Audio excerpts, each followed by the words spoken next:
Hey guys, good evening. It is, what is today? Shit, it is 6:20 on the 11th, 6:20 p.m. It's been a crazy day. So I am here.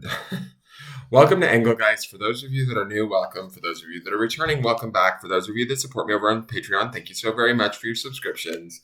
This is the weekly forecast for the 12th through the 18th, which it looks like we will be having a full moon on the 18th at the end of this week, Saturday. So interesting. And that full moon will be in the sign of, I am blind as a bat. I cannot read these signs.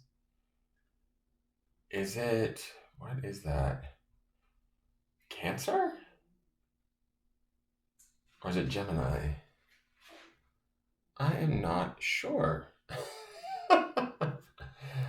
I'm dumb. I think it might be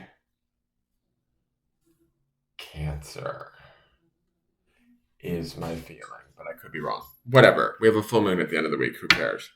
Not who cares, but you know what I mean. Pay attention to that because we do have a full moon on Saturday.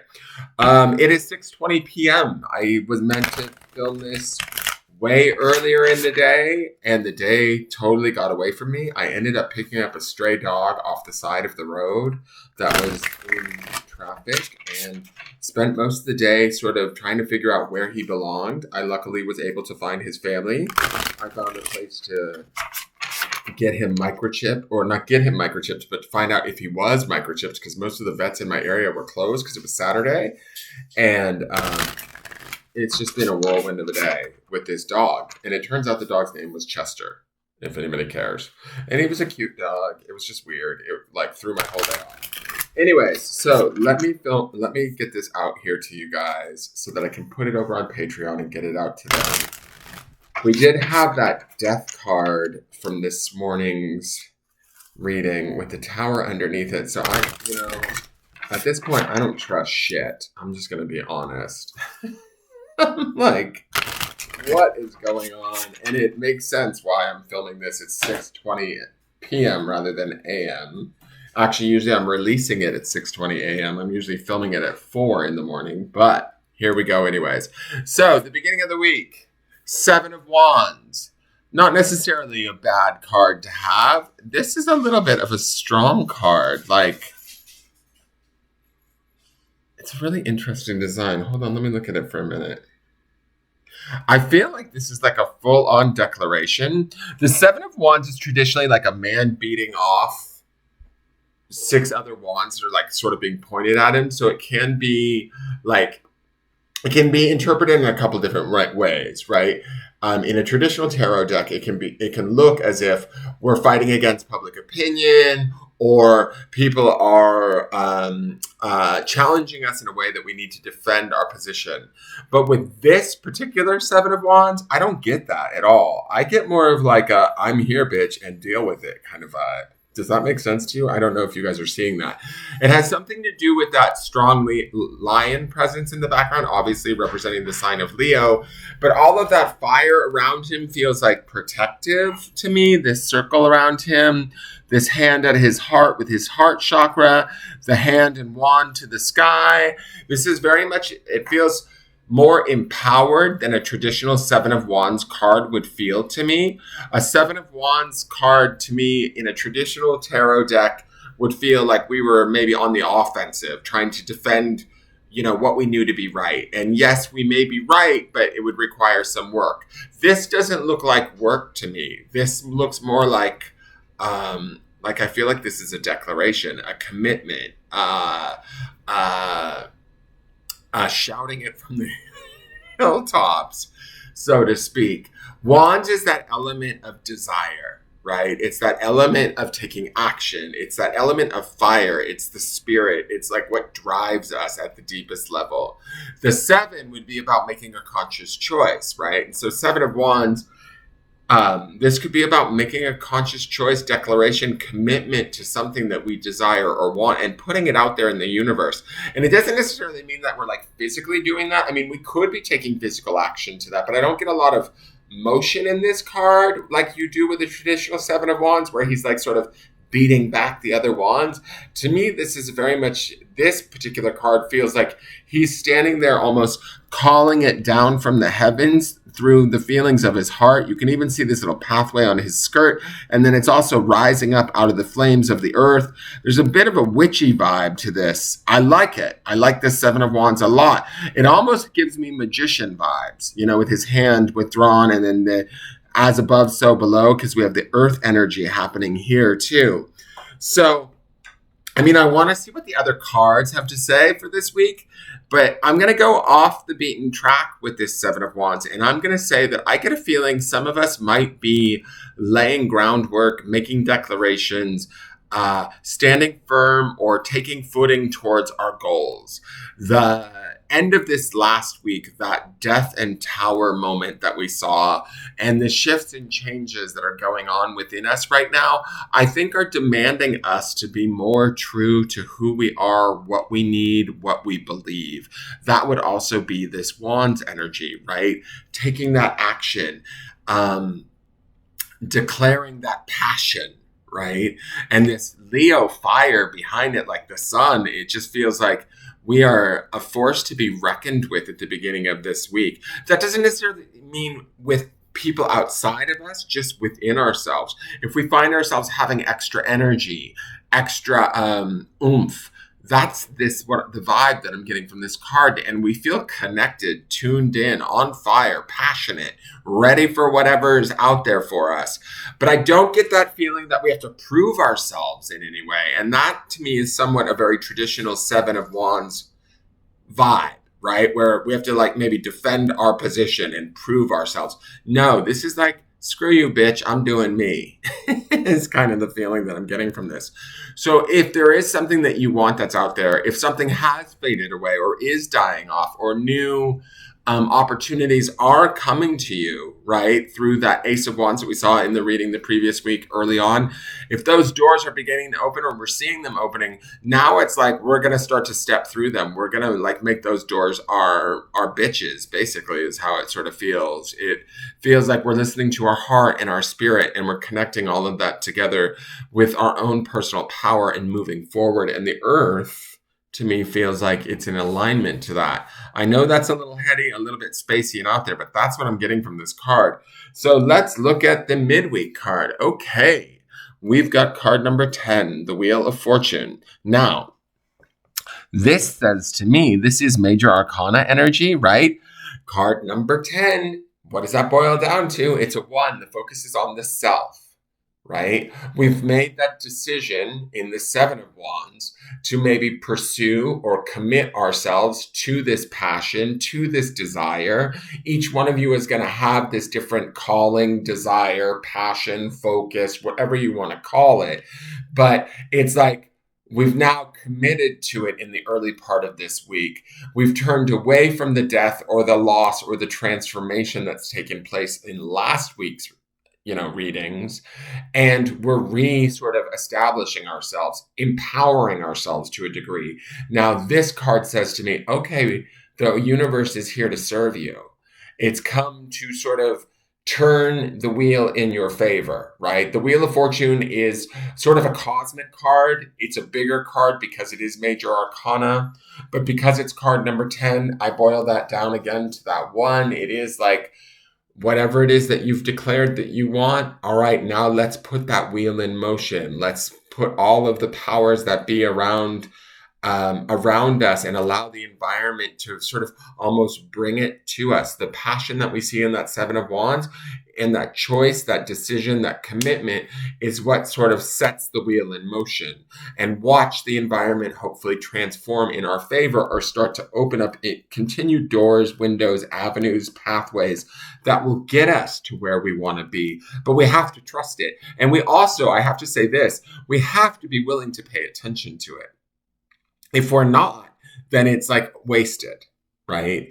If we're not empowering ourselves, like I feel is in the beginning of this week, if we're just laying around doing nothing, which is something I tend to make a sport of, if I'm being completely honest, if we're not trying to channel this energy and work with it, we're going to miss this opportunity. And I think that message might just be for me. now that I've just said it. But for those of you that might be slackers or layabouts or whatever, this Wheel of Fortune is here to serve us. It wants to shift things. Be patient with it. Allow the opportunities to come.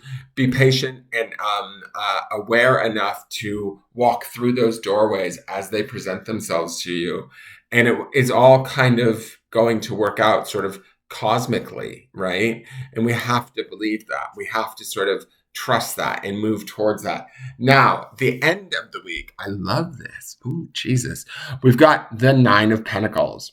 Nine of Pentacles. Nines are always about personal completions, right? Tens are about completions for like the greater whole, you and those around you, you and your job and coworkers, your bosses, or you and your friends and loved ones. But the nines to me are about personal completions for us, where we reach that sense of, okay, I've done a good job. I'm ready to move forward. Let's wrap this all up.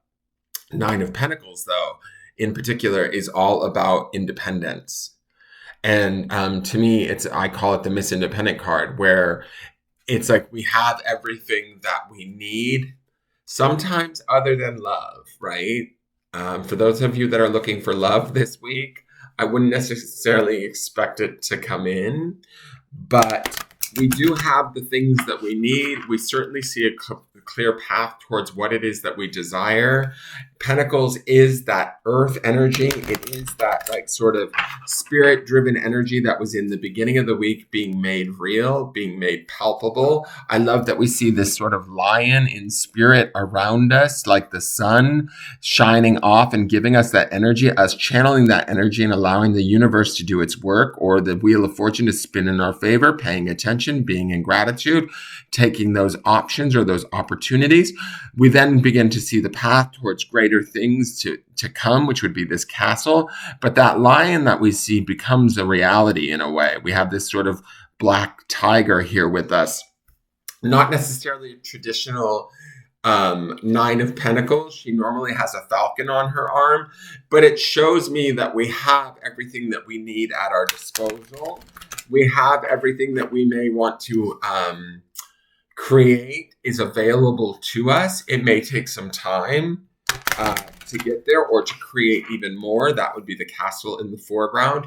But we should end out this week with a sense of self-assurance, a sense of self-satisfaction. And that satisfaction is going to be around whatever it is that we desire sort of materially, because ideally we should have it. If we don't have it already, we certainly see a clear path to getting ourselves there. And we're, what's the word? Like, we're confident that we can do it. That's the Nine of Pentacles. She has everything she needs. She knows how to do it. There's no question in her mind. So it's a beautiful way to end the week. It's like taking those gifts that are being given to us from the Wheel of Fortune and going, okay, yeah, I can do this. I see the opportunity. I see how I want to get there. I see that I have the strength, the wherewithal, the intelligence, the spirit, the know-how to get myself there. I have the resources. I may not, let's say, for those of you that are watching that say your desire is you want more money, and you're like, well, but I don't have the money. You have the resources to create the money, is what the Nine of Pentacles says. You have the independence, the spirit, the wisdom, the ability to go about making it happen if you don't already have it within your possession. But you have to sort of understand that it is there and available for you. You also have to declare it early on in the week. Through that Seven of Wands is my feeling. Now let's look at the Heal Yourself card and see what that has to say. We've got card number 25. Again, a 7. Again, a conscious choice. Again, fire in the background. Again, she's holding something, the light at her chest, similar to that Seven of Wands in the beginning of the week. And she's going to like sort of put it in this jar. Alchemy is about working our own personal magic, our own understanding of our own capability, right? Look at this sort of the savviness on her face. She also gives me that sort of end of week, independent Nine of Pentacles vibe. She understands that who she is and how she works within the universe can be absolute and total magic if she chooses to focus it, channel it, look at it, adhere to it, be grateful for it, and then embrace it. Does that make sense? And so that's the sort of that 7 energy that we see at the beginning of the week. And in alchemy is that we have to turn ourselves towards that reality and then begin to believe that that reality exists. Then allow that wheel of fortune and our own personal desires of our heart and our own magic, our own fire that is burning within us to create that reality. And by week's end, we can begin to really ground in that reality, in that knowing, in that self-assuredness that we can have this. Does that make sense? So keep that in mind, guys. This feels like a very powerful week for those of you that are in pursuit of, say, maybe a dream or a goal. This is the week to kind of put that into action. Here is the, excuse me, I've never burped on camera before, but hey, we're friends now. We're all comfortable, right? Here is your grounding stone for the week. This is something that I want you to ground in, and it was something I was going to mention, actually. It's interesting this grounding stone shows up out of the bag because there was something I wanted to mention about the midweek card, which is the Wheel of Fortune. I've never seen it pictured with 4 angels, right? And there's 4 angels on all 4 corners of the card, which I love. They're all working together. The bear, the bull, the eagle, and the wolf, those are sort of similar symbols that you see on the Wheel of Fortune, but I don't necessarily always see 4 angels. So the angels are at work, and this is your stone for this week, is that angel. Now, grounding in angels, because they are spirit beings of a higher realm, higher vibration, angelic vibration, it's kind of hard to ground in them. But what I want you to do, or how I want you to perceive this, or what I want you to do with this is I want you to be aware of your angels and how they work in your life in conjunction with you. Like through this 7 of Wands, I want you to put into voice and vision in your mind and through your throat chakra what it is you desire, through your heart chakra what it is you desire. And for each one of you, it can be something different. I want a better job. I want a better boyfriend. Me personally, I just want to be loved. I'm tired of being lonely. Like that's what I want. And I've been saying to myself, that I know that I need to provide that to myself, right? I definitely know that. And I work at that all of the time, and some days I'm better at it and some days I'm worse. But I really think that what the cards are trying to say today is that I also can remember that I can invite my angels in to help me, to assist me in finding ways of providing myself with that love until I'm able to find it maybe from another. Does that make sense? Or I can invite angels into my life to assist me in finding the opportunities that I need to find to get to that better job, or to that better opportunity, or to that better feeling place in my life, right? And all of these cards today say that the universe, the angels, your own heart, your own spirit, all kind of want to get on the same page and work together towards your ultimate success.